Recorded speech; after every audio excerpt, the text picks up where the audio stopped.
Hello and welcome to Sports 360. I'm your host Ahmed Hamad. Viewers, India versus Sri Lanka, the last match of the Super 4 round, and it was really a nail-biting contest. The highest scoring match, the run fest, where both the teams scored more than 200 in runs, but the match ended in a tie. Thanks to the little dynamite from Sri Lanka, Pathun Nissanka, first century of this 14th edition of the Asia Cup cricket tournament, and he also became the third batsman in the history of Asia Cup to score a century. Prior to him, Babar Hayat and Virat Kohli scored century, and he is now the third batsman to score a century in the T20 International of the Asia Cup. And after being put into bat first, India scored 202 for the loss of 5 wickets in their stipulated 20 overs.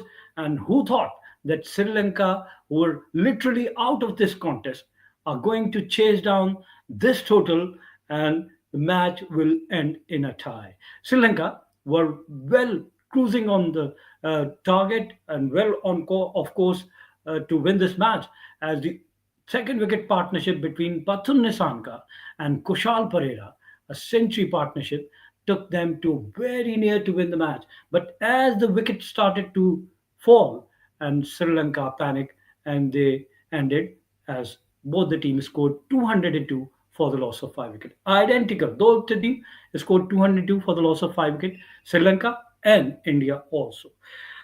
Come on, let's see. Okay, India batting first, 202, and the opening wicket partnership only 15 runs. Yes, Shubman Gill was out in the second over. Mahesh Tikshana, who bowled similar to Varun Chakravarti, Abrar Ahmed of Pakistan, he bowled carom ball. And Shubman Gill went for a drive but could not keep it down. And the bowler take a return catch, caught and bowled. And Shubman Gill was out after scoring 4 of 3 ball with the help of 1-4. The second wicket partnership, yes, that took their total to 74, a 61 runs partnership. And that 74, Surya Kumar Yadav, the Indian captain, departs after scoring 12 of 13 ball, hitting 1-4, and his strike rate was 92. He was left before by Vanindu Hasaranga. Remember his celebration against Pakistan, Vanindu Hasaranga, and he did the same, dismissing Indian captain Surya Kumar Yadav leg before, and then the fourth wicket at third wicket, in fact, the third wicket fell at 92. Abhishek Sharma departs in the ninth over, but Indians' total was 92. He was going blazing all gun, and India was scoring more than 10 runs per over. And India were 92 in the ninth over when they lost the wicket of Abhishek Sharma, who scored another half century. Yes, his tally crosses 300 runs in this edition of Asia Cup. He is also the leading run scorer, and he was out after scoring 61 of 31 balls, again hitting number of boundaries, 8 fours and 2 sixes, and his strike rate was, guess what, 198. If a batsman up front scored in this manner and with this type of strike rate, his team always put more than the par total on the board, which is obviously almost 200, more than 200 runs, and 61 of 31 balls, and he was caught by Kamindu Mandis off the bowling of Charit Asalanka. The third wicket and the fourth wicket at 158. Yes, another 66 runs partnership for the fourth wicket, and Sanju Samson was the fourth man to go, and he scored 39 of 23 balls, hitting 1-4 and 3 sixes, and his strike rate was also 170. He was caught by Asalanka of the bowling of Dasun Chanaka. The fifth wicket at 162, Hardik Pandya was the fifth man to go in the 17th over, and Pandya could only score 2 runs, and he was caught and bowled by fast bowler Chamira. He could only score 2 runs. In the end, Tilak Verma scored 49 runs of 34 balls with the help of 4 fours and 1 6 and a strike rate of 144. And he was very well supported by Akshar Patel, who scored 21 unbeaten of 15 balls, hitting 1 4 and 1 6, and with strike rate of 140. India made 202 for the loss of 5 wicket in their stipulated 20 overs. They scored their runs at 10.10 runs per over. Looking at the Sri Lankan bowling, yes, India scored more than 200 runs. Obviously, all the bowlers were expensive. Mahesh Tikshana, 4 overs, 36 runs and 1 wicket. His economy was 9. And then Numan Tushara, 4 overs, 43 runs and no wicket, 10.75 is his economy. Dushmanta Chamira also bowled 4 overs, bowled with pace, but gave away 40 runs and captured 1 wicket. His economy was 10. Vanindu Hasaranga, 4 overs, 37 runs and 1 wicket, with economy of 9.25. And Dasun Shanaka, 2 overs, 23 runs and 1 wicket, 11.50 was his economy. And Charita Salanka, the Sri Lankan captain, also bowled 2 overs, gave away 18 runs, capturing 1 wicket. In reply, who would have thought that Sri Lanka are going to chase down the total, because they lost their first wicket for just 7 runs on the board in the very first over, on the fourth ball of the first over, and Kushal Mendes departs second time in a row without scoring.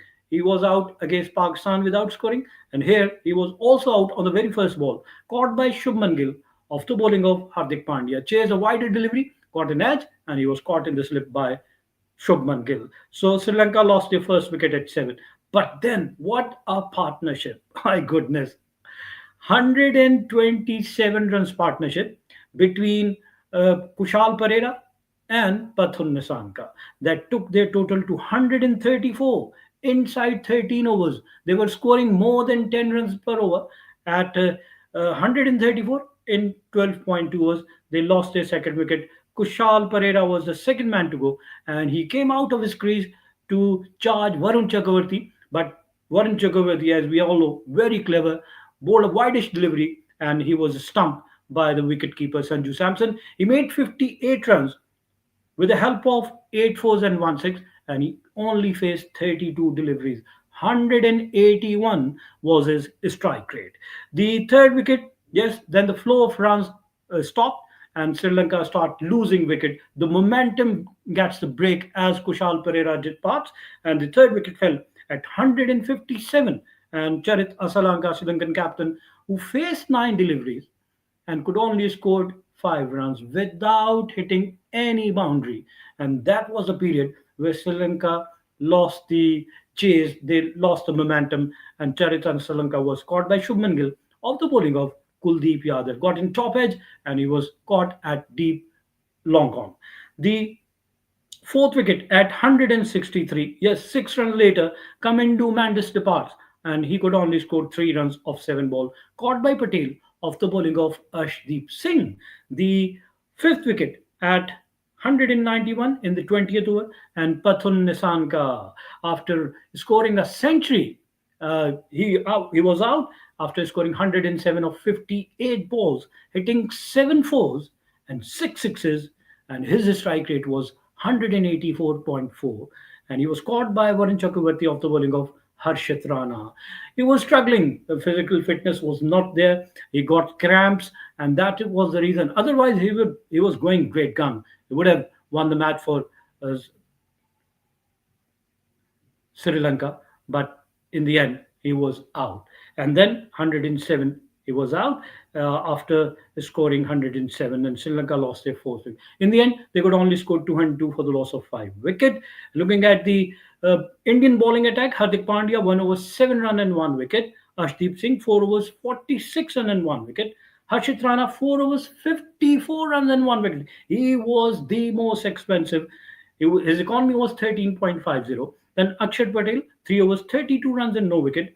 And Kuldeep Yadav 4 overs 31 runs and 1 wicket with economy of 7.75. And Varun Chakravarti 4 overs 31 runs and 1 wicket. And score were level and the match ended in a tie. After that, the super over, and in the super over, Sri Lanka batted first, and from just 5 deliveries, they lost both the openers. Kushal Pereira on the very first ball, Ashdeep Singh was the bowler, bowled a wider delivery, and Kushal Pereira slashed, and he was caught at point by Singh, and he was out without scoring. Then the second wicket, Dasun Shanaka, although faced 3 deliveries, but was unable to hit a single boundary. Ashdeep Singh bowling from over the wicket, and with the angle, he intent to bowl wider of the crease and wide deliveries, and there was no answer from the Sri Lankan Dasun Shanaka to hit toward the extra cover boundary, and he failed to hit a single one, and he was out after facing three deliveries. And Sri Lanka could only score 2 runs, and that was the reason in the end India achieved the target on the very first ball. The captain Surya Kumar Yadav, yes, off the bowling of Vanindu Hasaranga, guided it through the covers and runs 3 runs, and so India won the match, and they now going to play Pakistan in the final, or tomorrow. Yes, tomorrow they are going to play Pakistan. Both the Indian and Pakistani team, the Asian, the subcontinent team, they are going to play each other for the first time in the Asia Cup history's final. 41 years have gone by, and 14 edition. This is the 14th edition of the Asia Cup, and this is the first time that India and Pakistan are going to play the final. Remember, prior to this final, both the team have reached two tournaments, ICC's tournament final. India won the 2007 World Cup, T20 World Cup, and they beat Pakistan. But Pakistan took the revenge, and Pakistan beat India in 2017 Champions Trophy final by 180 runs. A comprehensive victory for Pakistan. And that is the reason Pakistan, as we all know, is the most unpredictable team. Expect the unexpected. As we all say, on the day, they can beat any team in the world. That is the reason the Pakistan cricket team is the most attractive. You never know. On the day, they can beat any team, and on the day which they struggle, they can be beaten by any team. Anyways, on this note, and wishing Pakistan cricket team best of luck, we come to the end of our show. Till the next program, it's goodbye from Sports 360.